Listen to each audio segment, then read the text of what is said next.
अस्सलामुअलैकुम नमस्ते साथीहरू। आज चाहिँ म मकलुबा बनाउन गइरहेको छु। चिकन मकलुबा।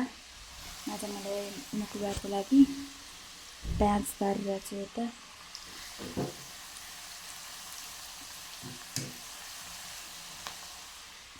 अनि यो चाहिँ सब्जीहरू छ, यिनीहरूलाई पनि मैले तेलमा तार्छु। यता चिकन छ, यो चिकनको पानी भयो हैन। यसमा मैले मसलाहरू हालेको छ, अझ धेरै हालेर बनाउनुपर्छ। अब मैले प्याज चाहिँ तारिसकेँ हैन। अब यो सबै तरकारीहरू छ, आलु, भान्टा, गाजर, क्याप्सिकम, अनि यता यो फर्सी जस्तो के भन्छ थाहा छैन है। फर्सी नै हो भने तर लामो खालको छ। अनि यसलाई 1 बाइ 1 म तार्छु। बिस्मिल्लाह।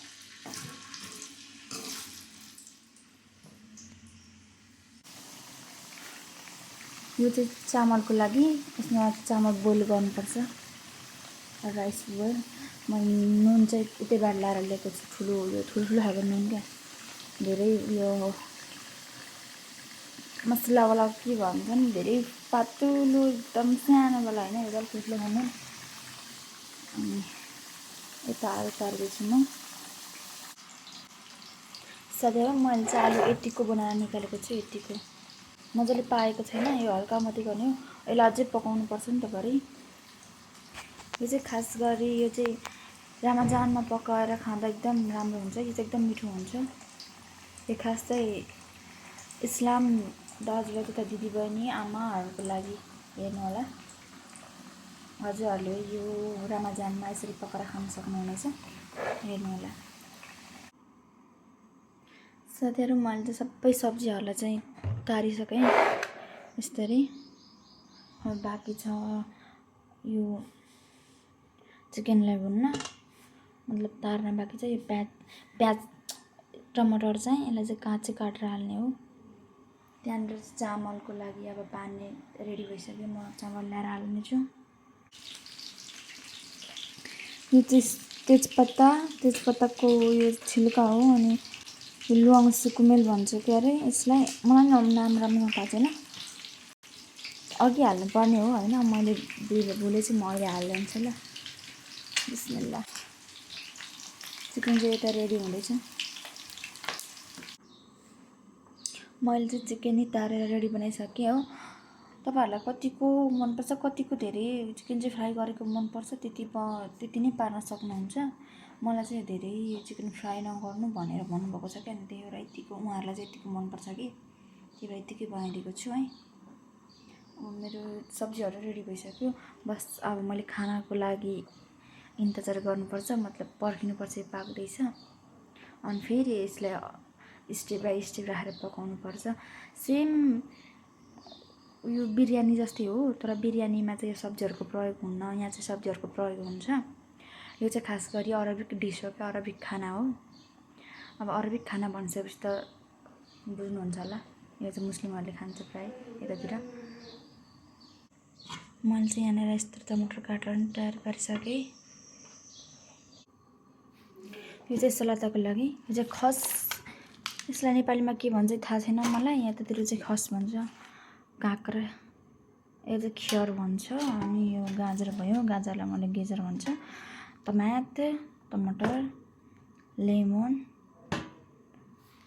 को लागि हो। यो चाहिँ सलादको लागि। सलाद पनि काटेर रेडी भइसकेको छ। सलाद भन्छ हामी चाहिँ, यो त सलाता भन्छ नि। मलाई चाहिँ आमाले चक्लेट पनि दिनुभएको थियो, यो चाहिँ मिठो लाग्छ मलाई। यो चाहिँ त्यति धेरै मिठो छैन, यो चाहिँ साउदीबाट ल्याएको हो नि बाउले। म चाहिँ सलादमा बसेर छु, खाएला। बिस्मिल्लाह। मलाई मिठो लाग्छ यो चाहिँ। भित्र चाहिँ खजुरको छ क्या, खजुर। काम गर्दै त्यही हातले खान्छ, फेरि त्यही हातले फेरि खानाहरू बनाउँछ चाहिँ नभन्नु ल। म चाहिँ हात धोएर बनाउँछु, त्यहाँनिर हात धुने ठाउँ छ।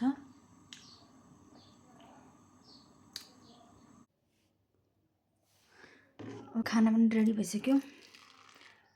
आई थिङ्क मलाई लाग्छ कि धेरै पाकै के हो, धेरै पाक्यो भने फेरि राम्रो हुन्न नि। अब यसमा मात्रै पानी तार्छु। यो चाहिँ चिकन उमालेको पानी हो। यसको मेन, यो खानाको मेन मसला भनेको यही हुनेछ। मेन हिरोको रोल हो क्या यो चाहिँ। फिल्ममा हिरोको रोल खतरा हुन्छ नि, त्यस्तै यो पनि। यो आजको रेसिपीमा मेन हिरो चाहिँ यही हो। टमेटो सस यो हालिदिनुपर्छ, झन् खतरा हुनेछ, कलर आउँछ। अब चाहिँ स्टार्ट गरौँ है त मेन खाना बनाउन। अब त स्टार्ट हुन्छ है खाना बनाउने। यो हाल्ने हो।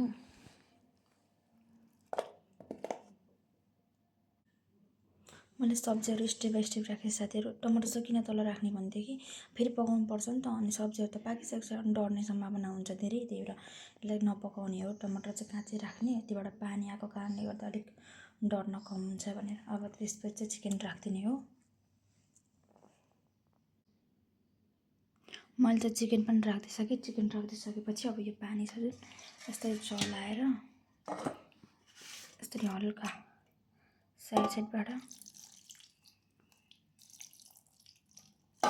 थोरै यस्तो हालिदिनु होला। अनि त्यसपछि जुन प्याज छ यसलाई चाहिँ माथिबाट हल्का थोरै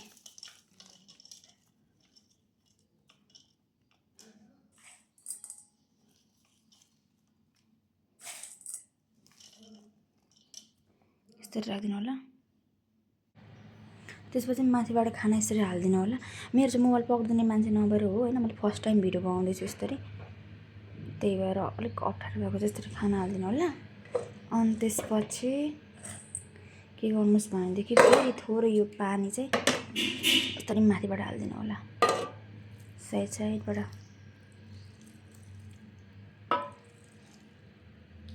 धेरै पनि नहाल्नु होला है, फेरि भरे यत्तिकै चामल धेरै पाकेछ आज। अनि यो कलर चाहिँ रहेको चाहिँ यो चाहिँ थोरै थोरै हालिदिनु होला। यो चाहिँ केसर हो, केसरको कलर हो है, थोरै थोरै, धेरै पनि होइन।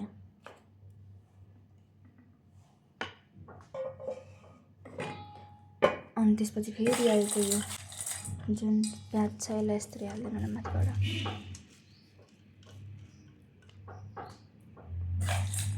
त्यसपछि बाँकी रहेको खाना हालिदिनु।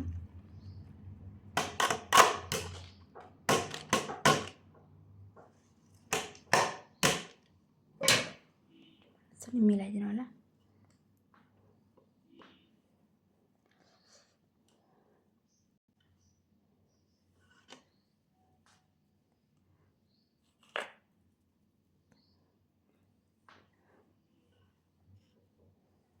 बाँकी रहेको प्याजलाई यस्तरी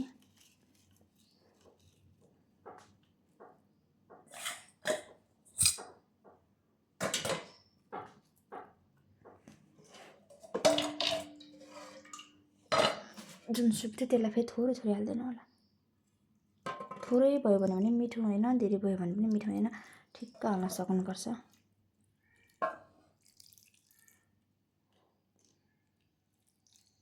मैले चाहिँ यति नै हाल्दिएँ।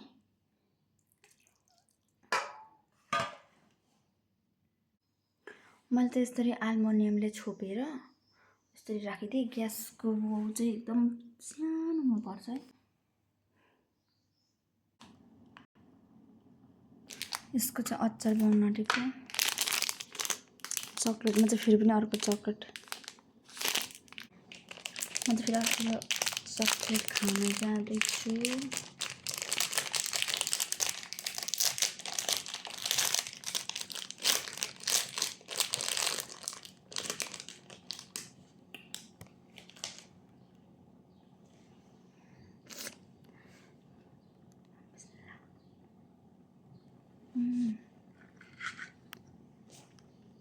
मजा एकदम मिठो लाग्छ। वाउ,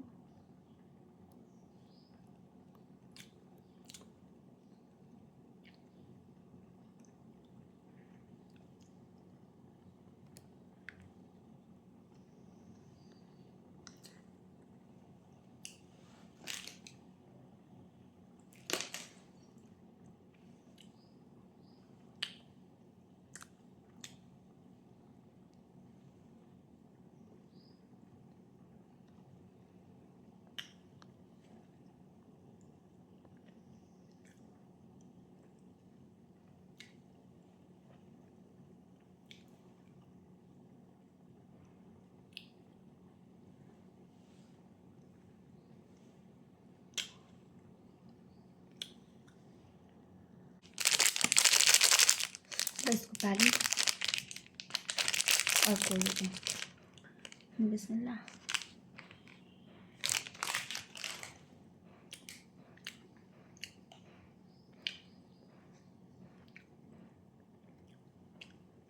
यस्तो हुन्छ नि प्रायः साउदीबाट ल्याएको जस्तो कि यस्तो खालको केक जस्तो खालको चक्लेटमा चाहिँ भित्र चाहिँ पुरा जेमा पनि खजुरै हुन्छ क्या। किन खजुर हुन्छ थाहा छ? यस्तरी घरभरि खजुरको बोट हुन्छ नि त। अनि हरियो भनेको त्यही खजुरको बोट मात्रै, अरू केही छैन। सबै डाँडा मात्रै हुन्छ नि त। त्यही भएर यदि यो डाँडाहरूमा हिउँ पर्ने भएदेखि नेपालको भन्दा धेरै हिमालहरू हुन्छ यहाँनिर। नेपालमा पनि त हिउँ परेर त नि होइन, हिउँ पर्दैन, गर्मी मात्रै हुन्छ। यदि यहाँ पनि त्यसरी नै हिउँ पर्दैन भएदेखि सबैभन्दा धेरै हिमाल भएको देश चाहिँ हुन्थ्यो होला। चक्लेटको चाहिँ सबैभन्दा खराब भने के हो थाहा छ? खाएपछि त्यो दाँतभरि तासिन्छ नि, त मलाई पटक्कै मन पर्दैन। के गर्नु मन नपर्ने, खाना चाहिँ मिठो हुन्छ फेरि। यो चाहिँ मेरो यहाँनिर यो माथि छ नि झ्याल, त्यसरी लागेर यस्तो भयो, यस्तो चोट लाग्यो कि। अनि यो हेर्छु ऐनामा जब देख्छु नि, मलाई यस्तो लाग्छ कि कस्तो बच्चा जस्तो छु जस्तो लाग्छ। बच्चा जस्तो गरिन्छ जस्तो लाग्छ क्या। बच्चाहरूको चोट हुन्छ नि, खेल्दा यताउता लडेर त्यस्तै। साथीहरू रेडी भइसक्यो, यस्तो भएछ। देख्न सक्नुहुन्छ पानी सुकेछ, यस्तो हुन्छ। अनि भरे खाने बेलामा चाहिँ ठुलो एउटा थाल हुन्छ नि, यस्तो यो थाल जस्तो, त्यसमा ठुलोमा घोप्ट्याउनुहोस्। अनि त्यसपछि लिने भागमा लिने हो, त्यस्तो लिने हो क्या। सेम यो जस्तै हो, बिरयानी जस्तै। तर बिरयानीमा चाहिँ मासुको मात्रै प्रयोग हुन्छ, यस्तो सब्जीहरूको हुँदैन। यसमा चाहिँ सब्जीको प्रयोग हुन्छ। नुन कतिको लाग्छ टेस्टी गर्छु ल। बिस्मिल्लाह।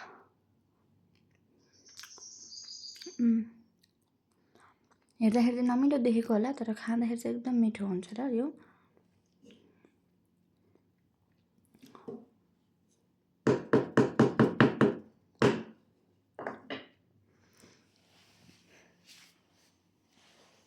साथीहरू तपाईँहरू पनि एकचोटि बनाएर ट्राई गर्नु होला यो मक्लुबा। यो चाहिँ खास गरी रमजानमा यो चाहिँ अरबिक घरको खाना हो। मुस्लिमहरूको लागि अझ राम्रो हो यो। उहाँहरूले चाहिँ रमजानमा बनाएर खान सक्नुहुनेछ। र जो मुस्लिम हुनुहुन्न, हुन्छ नि हिन्दूहरू, उहाँहरूले नि बनाएर खाना त हो, जसले बनाएर खाँदा नि भइहाल्छ होइन। तर अलिक यो चाहिँ रमजानमा चाहिँ प्रयोग हुनसक्छ तपाईँहरूको लागि भनेर हो।